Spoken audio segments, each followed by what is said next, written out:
एगो सखी आके अपना सखी से कह तरीका कि ये सखी देखना बहुत दुख के बात बा कि हमरा पतिदेव के मती बौरा गइल बा,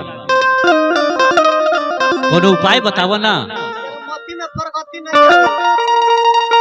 सही बात बा, उनका मती में कोनो प्रगति नहीं थे, खाली जितना कुकर्म भरल बा इनकरा दिमाग में भर गइल बा, मती में प्रगति हो गई। तो सखी कह तरीका के सुना। बहुत ही पावन पवित्र पर्व एगो तीज होला, ओकरा के तू कर तारा पति के मती जन बौराइल बा, सब ठीक हो जाई। कौना भाव में कहतरी, कौना भाव में कहतरी आई सुनल जाओ। कि भोला हरली है तहरो सब विपतिया,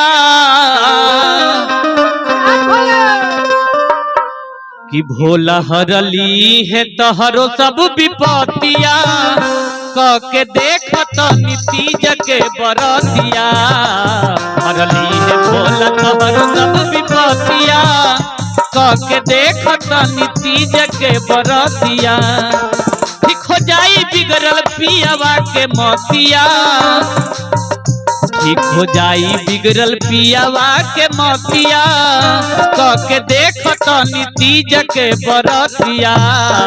हरली है भोला तहरो सब विपतिया, के देखत नीतीज के बरतिया।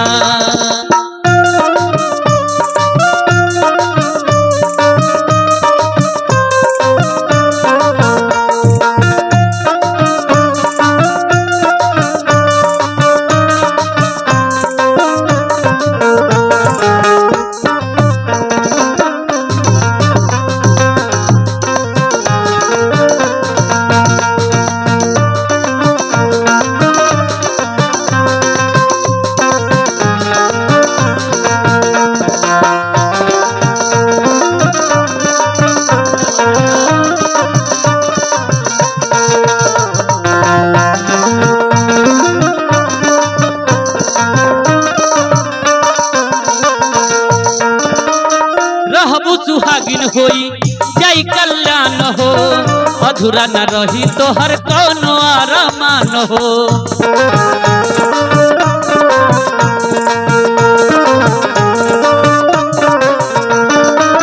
रहबू सुहागिन होई जय कल्याण हो, अधूरा न रही तोहर कोनो अरमान हो।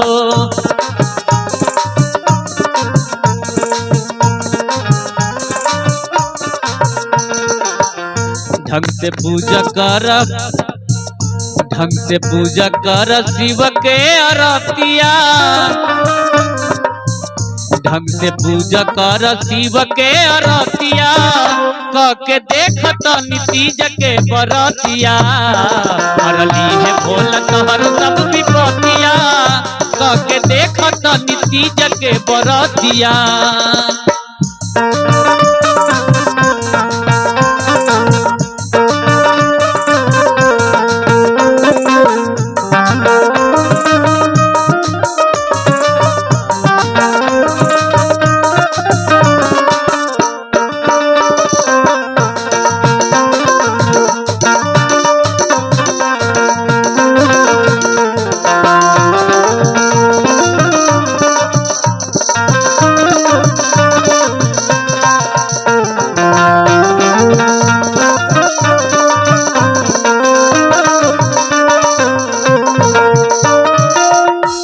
परिणय के स्नेह न होई कम हो, मत भेद करी न केहू भारी के तनो दम हो।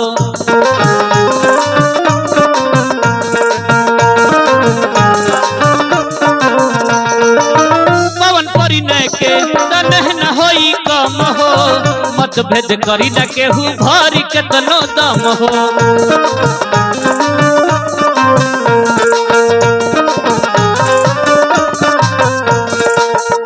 डोरा डाली नाही कवनो सबतिया, कहतिया तो सखी अपना सखी से कह तरीका